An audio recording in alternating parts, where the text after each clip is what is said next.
Sa bawat lupang kinatitirikan ng mga establishmento o bahay ay may kanya-kanyang kwentong kababalaghan.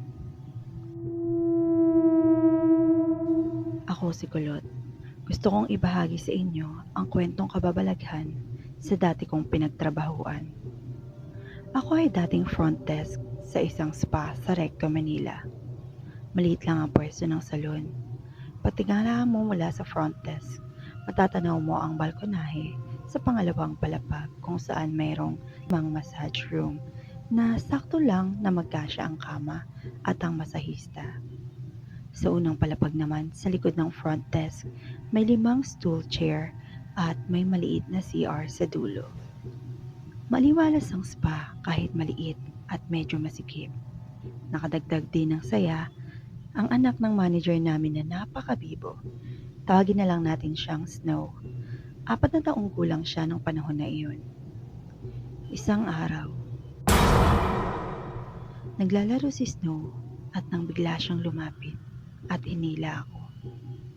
Habang tinuturo ang cabinet, sinasabing, Let's go, come here. He's here. I wanna play with him. kinabahan ako kasi alam ko walang ibang bata sa salon bukod sa kanya.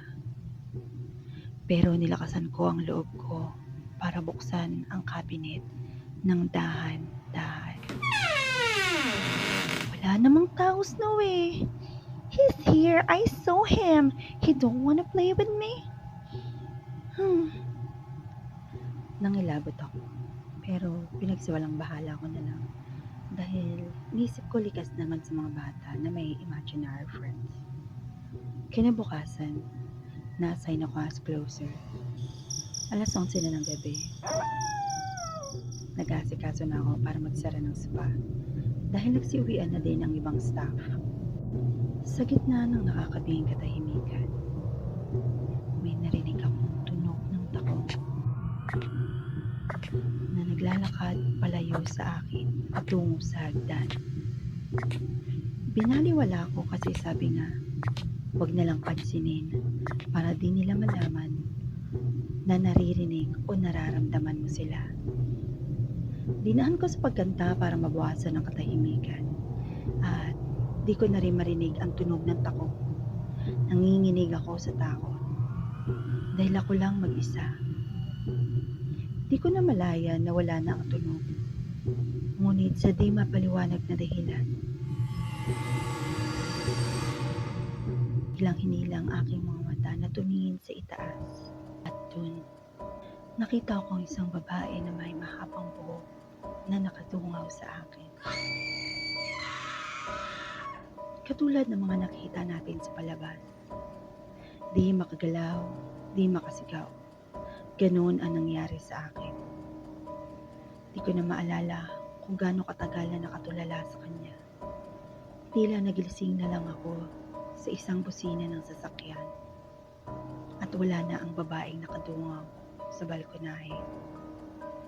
Kinabukasan, kinuwento ko nangyari sa isang staff ng spa at doon, nabanggit niya na isang araw, nagilamo siya sa CR na katapat ng cabinet kung saan nakita ni Snow ang bata.